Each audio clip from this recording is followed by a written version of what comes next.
음, 성경에 예언의 은사에 대한 언급이 있고, 그리고 하나님의 감동하심, 성령의 어떤 비추심, 조명하심, 성경의 표현과 우리가 성경에서 충분히 어, 이제 인정할 수 있는 그런 내용들이 있습니다. 그리고 실제로 개인적으로 기도하다가 아니면 일상 가운데 하나님이 주시는 마음을 받기도 합니다.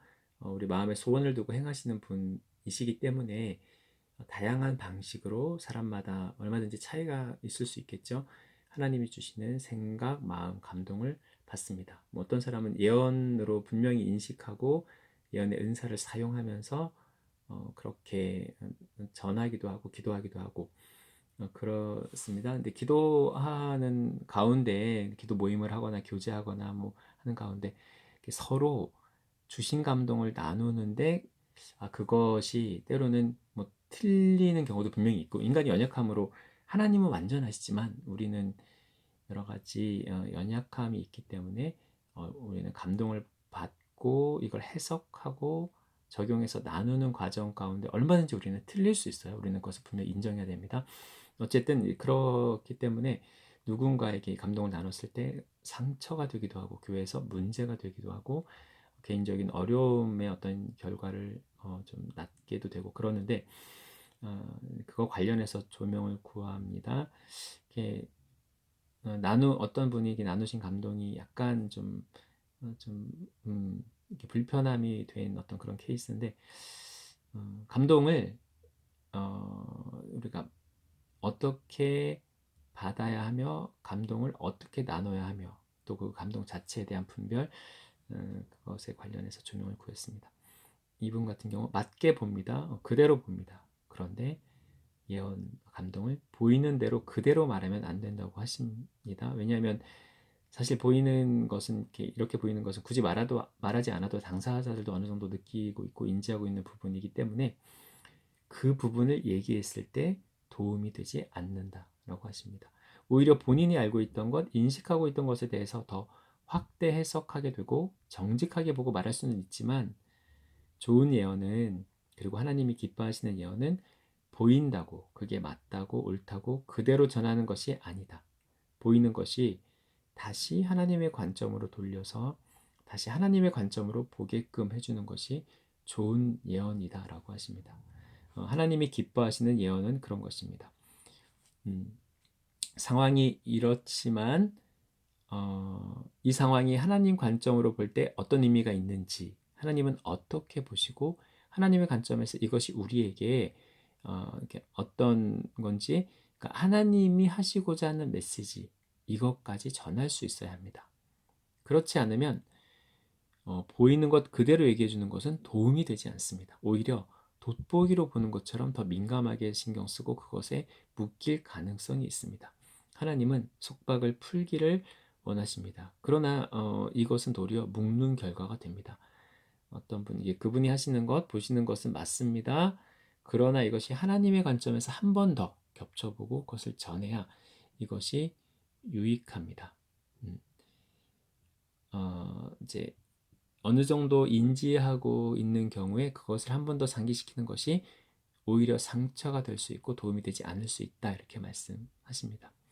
그래서 이제 이어지는 질문이 있는데 예언의 은사를 받은 사람, 예언하는 사람이 조심해야 할 것은 무엇인지, 취해야 할 태도가 어떤 건지, 예언하게 된 사람이 그래서 다음으로 구해야 하는 것, 준비되어야 하는 것은 무엇인지 질문을 했을 때 분별을 구해야 하는데 분별이 되지 않을 때는 하지 않는 것이 낫다.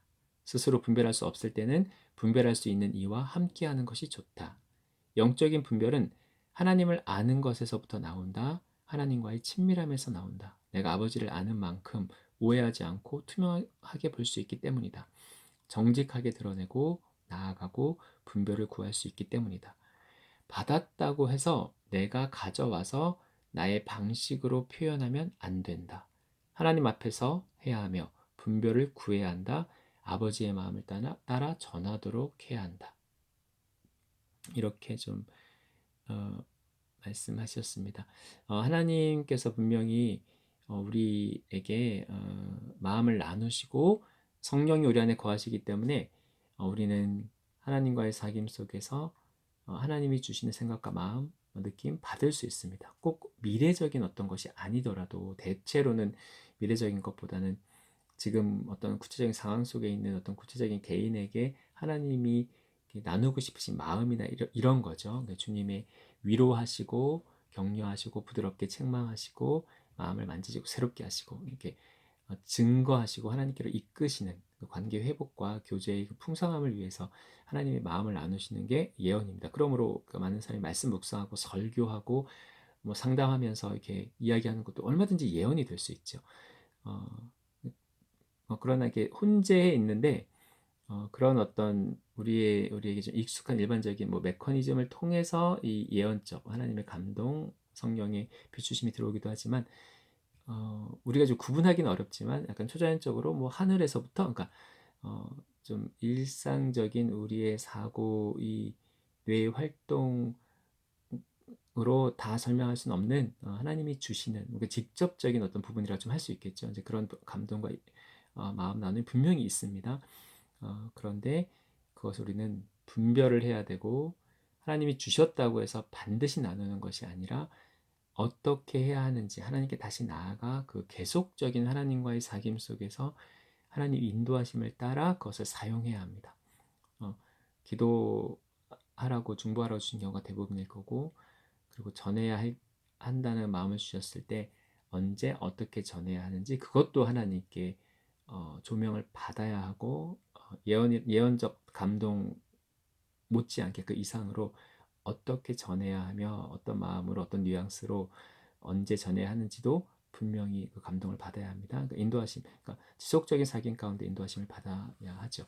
그래서 분별을 할 수 없거나 지혜가 부족할 때는 나누지 않는 것이 좋습니다. 성경이 분명히 말하고 있듯이 예언하기를 우리가 더 사모하고 성령께서 우리가 할 수 없는 우리 힘으로 감당할 수 없는 이 하나님 나라의 풍성함을 누리고 확장하고 하는 것을 하나님의 것으로 하나님의 자원으로 할 수 있습니다. 그래서 우리가 예언의 은사를 귀하게 여길 줄을 알아야 하고 하나님이 주시는 감동, 마음 나눔을 우리가 분명히 인정할 수 있어야 할 것입니다. 그런데 조심스럽게 겸손히 성령 안에서 또 여러 사람들과 더불어 함께함으로 이것을 누리고 나누고 그래야 할 것입니다. 하나님과 더 풍성한 사귐 가운데로 나아가는 모든 하나님의 자녀들 되기를 축복합니다.